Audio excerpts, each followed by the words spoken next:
Auzubillahiminash-shaytanir-rajim. Bismillahir-rahmanir-rahim. Dear students, I am Mohammad Ishfaq Khan, your computer science teacher with lecture number 25. And the topic of today's lecture is about constants and variables. यानी सबसे पहले आज के topic में हम इस चीज़ को जानने की कोशिश करेंगे कि what is meant by constants, यानी कांस्टेंट्स क्या होते हैं, and what is meant by variables, और वेरिएबल्स क्या होते हैं। और फिर उसके बाद दूसरे नंबर पे हम पढ़ेंगे कि rules for specifying variable names. ठीक है, कि यानी कि हम ये चीज़ जानने की कोशिश करेंगे कि सी प्लस प्लस में जब भी हम किसी वेरिएबल को इस्तेमाल करते हैं तो उसको नाम देने के लिए कौन कौन से रूल्स का इस्तेमाल होता है।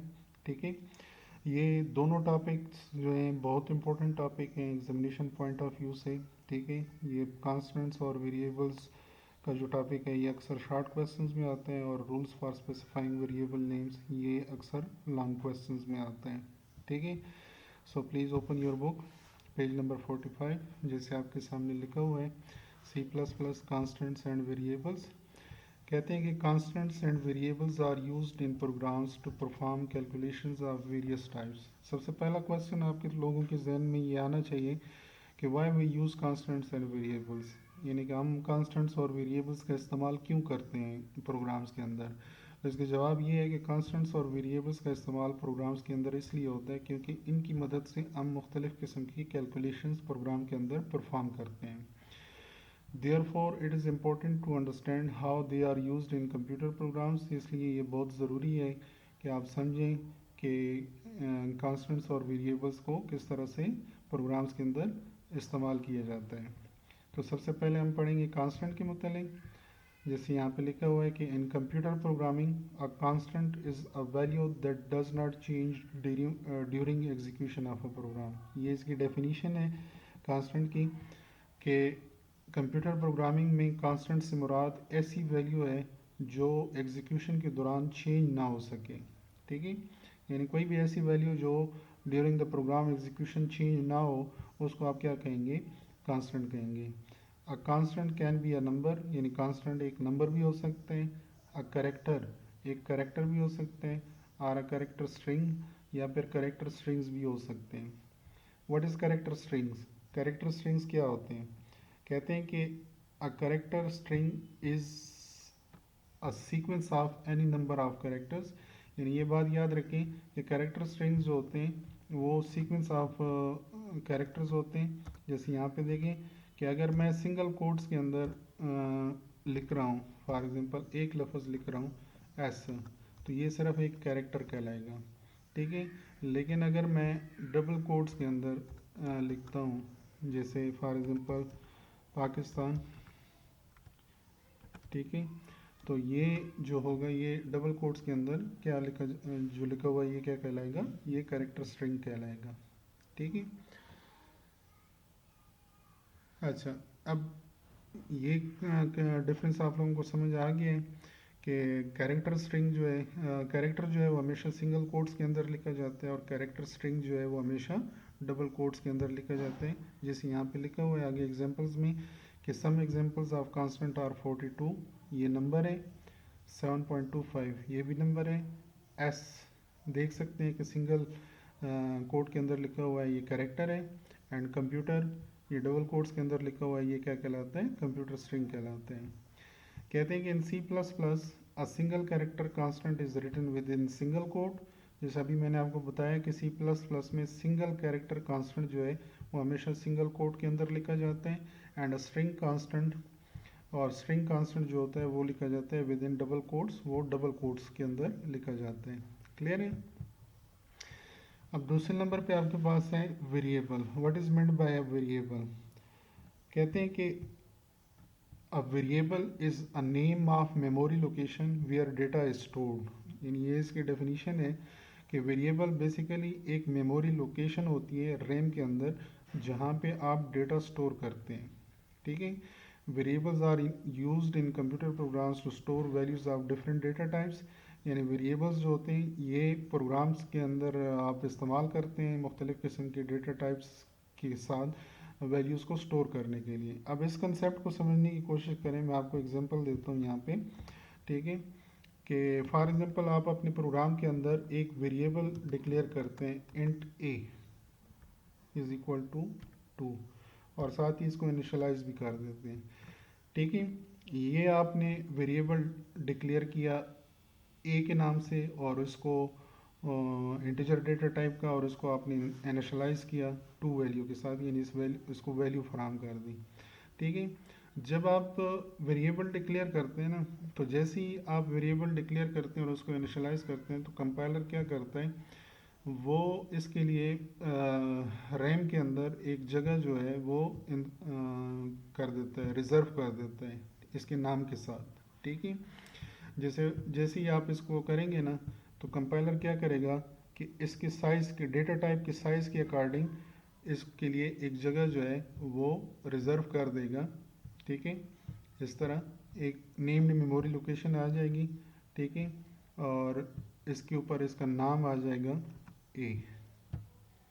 इस तरह यानी कि मेमोरी रैम के अंदर एक नेम्ड मेमोरी लोकेशन जो है वो इसके लिए रिज़र्व हो जाएगी और उसके ऊपर इसका नाम आ जाएगा कि ये इस वेरिएबल की जगह है। ठीक है, तो जब आप इसको इनिशियलाइज करेंगे तो जो भी वैल्यू होगी वो सीधी आके कहाँ पे आएगी, इस नेम्ड मेमोरी लोकेशन के अंदर स्टोर होगी। क्लियर है? अच्छा, दूसरी बात ये याद रखें कि वेरिएबल्स सिर्फ उस वक्त तक रैम में रहते हैं जब तक आपका प्रोग्राम एग्जीक्यूट हो रहा होता है।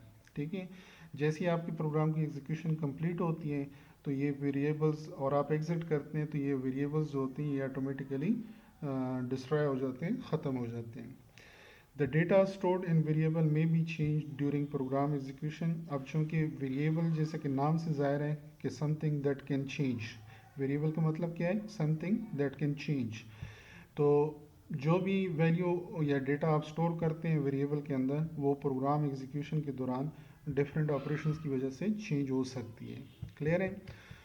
अब दूसरे नंबर पे मैंने आपको बताया था कि मैं आपको बताऊंगा कि what are the rules for specifying variable names, यानी वो कौन से रूल्स हैं वेरिएबल्स को नाम देते वक्त, कौन से रूल्स का आपको ख्याल रखना पड़ता है। तो इसमें पहले नंबर पे है कि the following are the rules for naming a variable name. Number 1, the first character of a variable name must be an alphabet और अंडरस्कोर। यानी पहली शर्त यह है कि वेरिएबल के नाम का जो पहला लफ्ज़ होगा वो या कोई कैरेक्टर होगा या फिर, यानी कि इस तरह फॉर एग्जांपल आप लिखते हैं सम, ये एक वेरिएबल है। ठीक है, इसी तरह अगर आप लिखते हैं कि जी एवरेज, ये भी एक वेरिएबल है। या फिर इस तरह अगर आप लिखते हैं कि अंडरस्कोर सम, ये भी एक वेरिएबल है। ठीक है, तो पहली शर्त ये है कि वेरिएबल के नाम का पहला लफ्ज़ जो है वो कोई करेक्टर होगा या फिर अंडरस्कोर का साइन होगा। ठीक है, अच्छा, the characters allowed in a variable name are, यानी कौन कौन से कैरेक्टर्स आप इस्तेमाल कर सकते हैं वेरिएबल नेम के अंदर।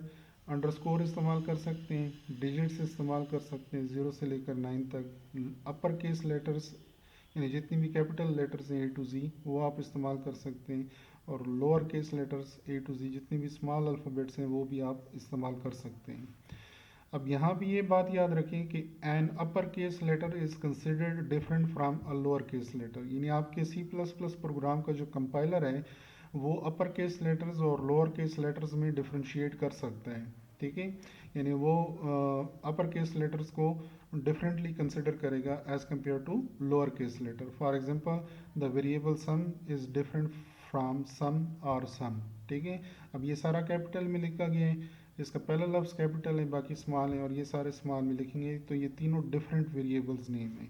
ठीक है, the underscore is generally use to improve the readability, यानी अंडरस्कोर का इस्तेमाल अमूमन उस वक्त हम करते हैं वेरिएबल नेम्स के अंदर जब वेरिएबल का नाम दो या दो से ज़्यादा अल्फाज पे शामिल हो। तो चूँकि हम इसमें ब्लैंक स्पेसेस इस्तेमाल नहीं कर सकते वेरिएबल नेम में, जैसे फॉर एग्जांपल मैं आपके सामने एक वेरिएबल नेम लिख रहा हूँ कि ओवर टाइम। अब ये दोनों अल्फाज वेरिएबल नेम ही है पूरे का पूरा, लेकिन ये दोनों कंबाइन लिखे गए हैं, इकट्ठे लिखे गए हैं। तो अब इसकी रीडेबिलिटी को इंक्रीज़ करने के लिए मैं क्या करूँगा, मैं इसके बीच में अंडरस्कोर का इस्तेमाल कर दूँगा। ठीक है, तो अब मुझे लेके अंडरस्कोर की वजह से ये अलग अलग पढ़ा जा रहा है, ओवर और टाइम। ठीक है, अच्छा, special symbols such as dollar sign, at the rate of sign, percentage sign, hash sign etcetera are not allowed, यानी वेरिएबल्स के नाम में आप जितनी भी स्पेशल कैरेक्टर्स हैं कीबोर्ड के ऊपर वो आप इस्तेमाल नहीं कर सकते। इसी तरह ब्लैंक स्पेस और comma is not allowed. Blank spaces यानी ये जो स्पेस बार होती है कीबोर्ड के ऊपर उसका भी आप इस्तेमाल नहीं कर सकते वेरिएबल नेम्स के दौरान, ठीक है। और कामा भी आप इस्तेमाल नहीं कर सकते। और लास्ट है आपके पास के जितने भी रिजर्व वर्ड्स हैं, reserve words of C plus plus are not allowed to be use as variable name. जैसे मैंने आपको बताया था कि सी प्लस प्लस में रिजर्व वर्ड्स जो हैं वो बेसिकली क्या हैं, वो रिजर्व किए गए हैं किसी न किसी स्पेसिफिक पर्पस के लिए, ठीक है। तो जितनी भी रिजर्व वर्ड्स हैं वो आप इस्तेमाल नहीं कर सकते वेरिएबल नेम के तौर पर, ठीक है। सो स्टूडेंट्स ये था आज का आपका लेक्चर। आई होप आप लोगों को समझ आ गई होगी। अगर फिर भी कोई कन्फ्यूजन हो तो you can ask me from in WhatsApp group. Thank you. अल्लाह हाफिज़। Stay blessed, stay safe.